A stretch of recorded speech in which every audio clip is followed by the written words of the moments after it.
আমাদের শরীরের যে সমস্ত অঙ্গগুলো রয়েছে তার মধ্যে হৃৎপিণ্ড হচ্ছে এসেনশিয়াল পার্ট। কারণ হৃৎপিণ্ড আমাদের যতক্ষণ ভালো থাকবে আমরা ততক্ষণ সুস্থ থাকব। এবং হৃৎপিণ্ড হচ্ছে ভগবানের দেওয়া একটা আশ্চর্যতম অঙ্গ, যেটা আমাদের যেদিন থেকে জীবন শুরু হয়, যেদিন থেকে আমাদের স্পন্দন শুরু হয়, সেদিন থেকে কিন্তু হার্টবিট শুরু হয় এবং আমৃত্যু পর্যন্ত কিন্তু এই হার্ট পাম্প করতে থাকে। কাজেই এই যে হার্ট আমাদের কীভাবে ভালো রাখবো সেটাই হচ্ছে আজকের আলোচিত বিষয়। একটা 20 থেকে 30 বছর বয়সের যুবক তাদেরও কিন্তু হার্ট ফেলিওর বা কার্ডিয়াক অ্যারেস্ট হয়ে যাচ্ছে। কাজেই আমাদের এই হার্ট আমরা কিভাবে সাবধান থাকব, কিভাবে আমাদের হার্টের কার্যক্ষমতা আমরা ঠিকঠাক রেখে দেবো, তার জন্য আমাদের কয়েকটা স্টেপ ফলো করি। বিশেষ করে আমাদের লাইফস্টাইল, আমরা কীভাবে জীবনযাপন করছি, আমাদের খাদ্যাভ্যাস, এই কতগুলো জিনিস যদি আমরা একটু মেনটেন করে চলি, আমরা যদি একটু সাবধান হই, তাহলে কিন্তু আমরা হার্টের অনেক সমস্যা থেকে আমরা নিজেদেরকে এড়াতে পারবো। আমরা যত এখন বিজ্ঞান নির্ভর হয়ে যাচ্ছি, তত কিন্তু আমরা আরামপ্রিয় হয়ে যাচ্ছি, আমরা অনেক বিলাসবহুল হয়ে যাচ্ছি।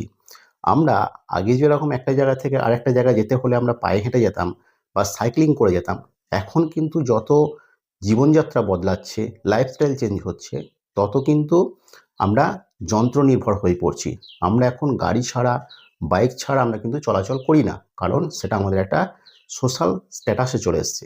কিন্তু এটা একাধারে আমাদের শারীরিকভাবে ক্ষতি করছে, আমাদের হার্টের ক্ষতি করছে। আমরা প্রত্যেক দিন যদি নিয়ম করে সকালে 2 ঘন্টা যদি হাঁটতে পারি, এবং হাঁটাটা এমনভাবে হবে যেন আমাদের ঘাম ঝরে, আমাদের যেন একটা এক্সারসাইজ হয়, আমরা যদি সেভাবে হাঁটতে পারি, তাহলে কিন্তু আমাদের হৃৎপিণ্ড ভালো থাকবে। কারণ আমাদের ব্লাড সার্কুলেশন বেড়ে যাবে, হার্ট পাম্প করার ক্ষমতা বেড়ে যাবে এবং হার্টের পেশি কিন্তু অনেক বেশি মজবুত হবে। কারণ হার্ট এই যে পাম্প করছে, সেটা কার জন্য করছে? সেটা হচ্ছে পেশি। হার্টের পেশি যত শক্তিশালী হবে, তত কিন্তু সেই হৃৎপিণ্ডের কার্যক্ষমতা অনেক বাড়বে। কার্ডিয়াক ফেলিওর যেটা বলে, সেটা অ্যাকচুয়ালি কী? সেটা হচ্ছে যে হার্ট যেটা রয়েছে, যেটা কন্টিনিউয়াস সেটা স্পন্দিত হয়ে যাচ্ছে, একবার সিস্টোল হচ্ছে, একবার ডায়াস্টোল হচ্ছে, যার মাধ্যমে আমাদের শিরা বা ধমনীতে আমাদের ব্লাড সার্কুলেশন হচ্ছে আমাদের সারা শরীরে। তো এটার জন্য হার্টকে যে শক্তি সাপ্লাই দেবে, হার্টকে যে এনার্জি সাপ্লাই দেবে, সেটা কে করে? তার জন্য হার্টের নিজস্ব কিন্তু শিরা ধমনী আছে, এগুলোকে বলা হচ্ছে করোনারি আর্টারি। এই করোনারি আর্টারি যদি হঠাৎ করে ব্লক হয়ে যায়, তাহলে কি হয়? সে হার্টের পেশি সে প্রয়োজনীয় শক্তি পাচ্ছে না, যার ফলে সেই পেশি কার্যক্ষমতা হারিয়ে ফেলে এবং কার্ডিয়াক অ্যারেস্ট হয়ে যায়। এটাই হচ্ছে মেন কারণ। তার জন্য আমরা যদি প্রত্যেকদিন নিয়ম করে আমরা সকালে 2 ঘন্টা যদি হাঁটি, তাহলে হার্টের সুস্থতা কিন্তু অনেক ভালো থাকবে। এটা হচ্ছে প্রথম কারণ। দ্বিতীয়ত, আমাদের যে কার্বোহাইড্রেট কম করে খাওয়া, অর্থাৎ আমাদের সুগারটাকে মেনটেন করা। আমরা কি করি? আমরা অনেক বেশি কার্বোহাইড্রেট খেয়ে ফেলি। বাঙালিদের স্ট্যাপল খাবার হচ্ছে ভাত। আমরা প্রচুর পরিমাণে ভাত খেয়ে ফেলি, যার ফলে কি এটা আমাদের সুগার বা স্টার্চের মাত্রা কিন্তু বাড়িয়ে দেয় ব্লাডে। কাজেই আমাদের চেষ্টা করতে হবে যে কার্বোহাইড্রেটের পরিমাণটাকে কমিয়ে প্রোটিন বা ফ্যাট সেটাকে যদি আমরা বাড়াতে পারি, তাহলে কিন্তু আমাদের রক্তে ব্লাড সুগার তার লেভেলটা ঠিক থাকবে, যার ফলে হার্টও ঠিক থাকবে। কারণটা কি? আমাদের শরীর যে কার্বোহাইড্রেটটাকে অন্য ফর্মে চেঞ্জ করা, সেটা কিন্তু আমাদের শরীরে কোনো ক্যাপাসিটি নেই।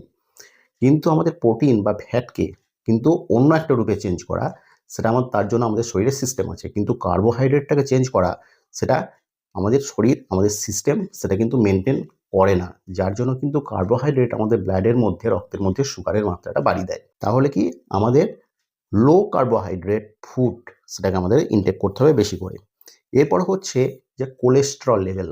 3 নম্বর পয়েন্ট হচ্ছে কোলেস্টেরল লেভেলটাকে যথাযথ বজায় রাখা। কোলেস্টেরলটা কি?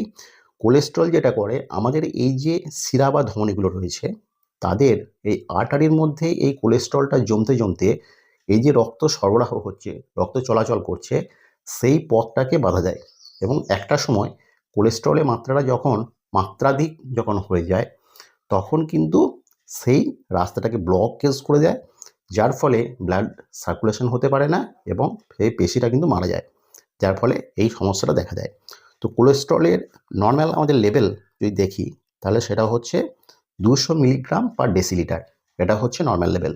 কাজেই আমাদের যেটা করতে হবে, কোলেস্টেরলের লেভেলটা ঠিক আছে কিনা সেটা কিন্তু আমাদের নিয়মিত চেক আপ করতে হবে। এরপরে চতুর্থ যে পয়েন্ট সেটা হচ্ছে আমাদের পর্যাপ্ত ঘুমোতে হবে।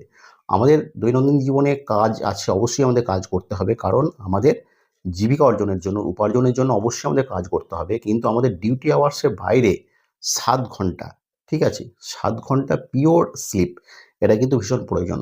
যখন এই ৭ ঘন্টা পিওর স্লিপ যখন হবে, তখন আমাদের শরীরে অনেক হরমোন নিঃসৃত হয়, যেটা কিন্তু আমাদের শরীর ভালো রাখে, আমাদের মাসল সেটাকে কিন্তু পুনর্গঠিত হতে সাহায্য করে, যার জন্য একটা ওভারঅল আমাদের মধ্যে পুনরায় একটা কর্মক্ষমতা পাওয়া যায়।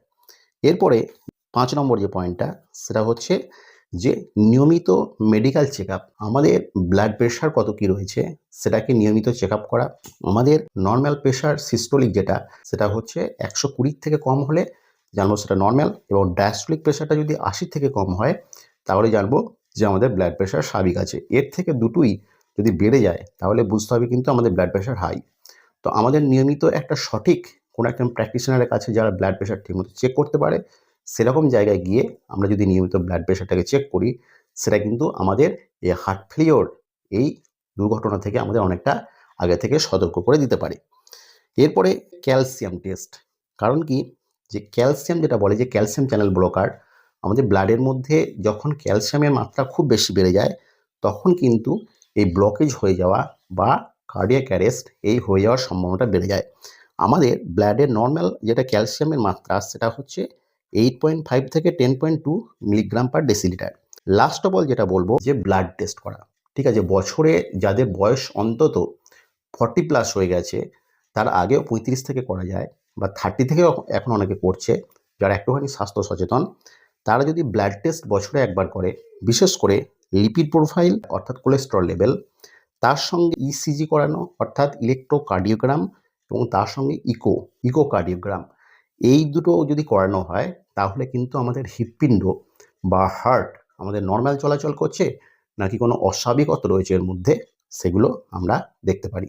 এই যে ৫-৬টা পয়েন্ট আলোচনা করলাম, এই ব্যাপারগুলোর দিকে আমরা যদি যত্নবান হতে পারি, যদি আমরা একটু নজর দিতে পারি, তাহলে কিন্তু আমাদের জীবন আরও অনেক সুন্দর হয়ে যাবে। আমরা কিন্তু অনেক বেশি দিন বাঁচতে পারবো। আমরা যদি পশ্চিম ওয়েস্টার্ন কান্ট্রিগুলোর সাথে কম্পেয়ার করি, তাদের কিন্তু লাইফ টাইম অনেক বেশি আমাদের থেকে, কারণ তারা অনেক বেশি স্বাস্থ্য সচেতন আমাদের থেকে, এবং তারা যে ডায়েট মেনটেন করে সেটা কিন্তু খুব সচেতনভাবেই তারা করে। তো আজকে যদি ভিডিও ভালো লেগে থাকে তাহলে অবশ্যই একটা লাইক দিও। যদি চ্যানেল নতুন হয়ে থাকে তাহলে চ্যানেলটাকে সাবস্ক্রাইব করে রাখো।